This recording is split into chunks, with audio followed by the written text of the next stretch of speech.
anyone who has ever thought they've been abducted by aliens is wrong. I don't think anyone's really been abducted by aliens. Okay. Because I experienced a real alien abduction. Right. The realest thing that I can imagine would be possible to close to a real alien abduction. Okay, what happened? All right, fuckhead, what now? That's what that was. So this is a serious story. This actually happened to me. And I can't tell if you're having a laugh. I'm not even having a laugh, I promise. All right, this actually happened, and I've told this to many friends before, and it was the coolest thing that's ever happened to me in my life. I'm going to tell it to you as if I were an actual abductee, which I'm not. Yeah. But I'll give it to you if you were to watch a documentary and someone would say, you're abducted. This like is what I'm interviewing you. Yeah. For the doco. So here's what happened. What happened? I was asleep. At my house, and I heard a very, very large, thunderous sound. Right. Like very, like thunder. Very sharp and short though, like whack, like it's super, super quick. Then my dogs were going fucking ballistic, crazy, like we're going absolutely mental, and I couldn't open my eyes. Yep. And I couldn't move, but I wanted to get up, and I tried to get up, but I could not move. And I could hear the dogs quieten down, and they stopped almost immediately. And then I felt people around my bed, and I heard people around my bed. I heard movement around my bed, and I could hear footsteps, and I could feel something.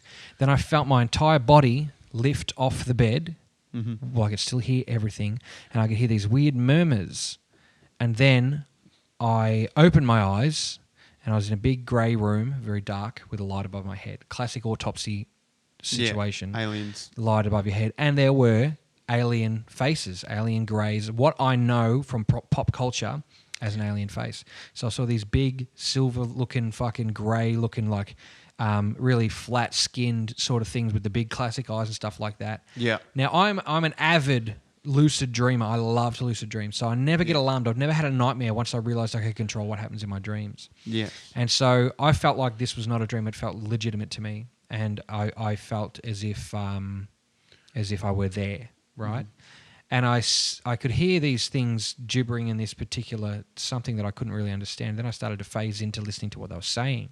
And I said, what are you guys doing? And they're like, oh, not much, mate. How are you? And I was like, oh, fuck, I can understand you. He goes, yeah, of course you can. I said, do you exist? Mate. Do you exist in my mind? Are you real? And he goes, well, of course we exist in your mind, but doesn't everything? And I'm like, okay, this is interesting. And he goes, think about when you go outside and you look at a tree. Does that tree exist in front of you, or does it exist in your mind? Because that tree is a reflection of light that is interpreted by the two little holes that exist in a little gel sac in your face, which is then transmitted into something in your brain. So does that tree exist at all, or is it just something that's happening in your brain to give you the feeling that tree is there? And I'm like, well, that's very interesting. And I was having this full, really deep conversation with this guy, and just talking about stuff. I'm like, so why are you here? And they're like, oh, we're just doing some tests. We're just going to check on you to make sure that you're okay. And they're like, we care about you, and we want you to know that we're here. Crazy. And I'm like, oh, that's really nice. Thank you very much. I'm like, I'm here for you too. And they're like, we know. And I was like, okay, so this is cool. And I said, so obviously this is a dream, isn't it? And he said, well, if you think of your tree from before and think of the smells, everything really does just exist inside your mind. So whether it is a dream or not really says to, is life a dream? And I had this great, great chat with these guys. And then he pulled a thing out, and I'm like, that's going to go in my ass, isn't it? Full on. And he's like, yes, it is. And I'm like, okay. I said, why do you guys do that? And they're like, it's just part of the procedure. And I'm like, wow. I said, because I've heard... Why do you guys do that? Yeah. And I've heard this. I've heard about this before. And so then I literally felt this thing. It wasn't big. It wasn't like major or anything. It wasn't like I was going to get some kind of porno fucked or anything. But this thing... Then I felt it go actually inside my ass.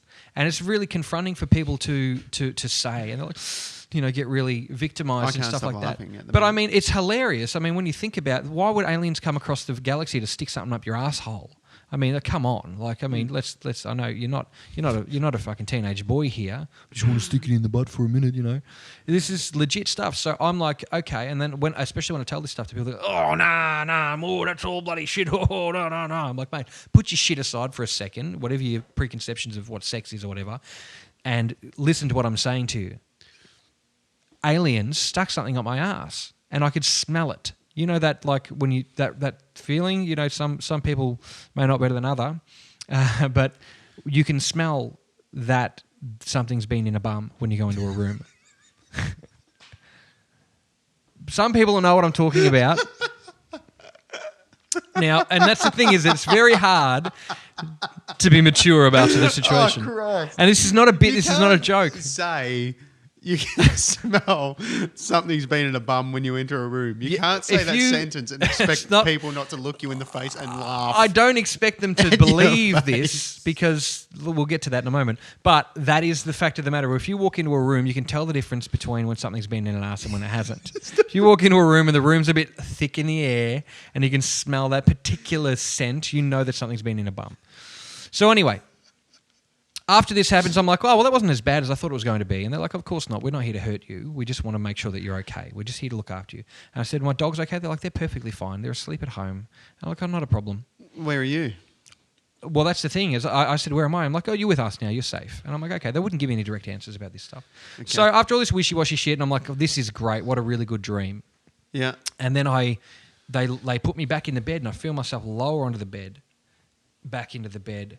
And then I'm in my room, my eyes are open, and I can smell that particular smell, but I can't move a fucking muscle. I can't move, and I can't sleep. I'm too excited. Sleep paralysis. Is that what it felt like? That's what it is. That's what it was. So when we get down to this, I'll boil this down in a moment, but I came back from this amazing trip through the galaxy, and I couldn't move. I was frozen for a little while. And they told me, they said, you know, you're going to feel a little funny for a while. You might have to walk it off or something. No, they didn't say that. Like, you might feel a little funny for a while. And I'm like, okay, not a problem. And then I tried to go back to sleep. I couldn't. And eventually I fell back to sleep and everything was fine. I woke up the next day. Did you watch heaps of alien documentaries? No, I hadn't. I'm actually terrified of them. That's why I don't do it. Because of that experience? Yeah. Well, and no, before that, this made peace with that. Now I don't care. Because then I realised this was completely fake. This was not real. And it wasn't like a victim denial thing. It made me understand what really happened.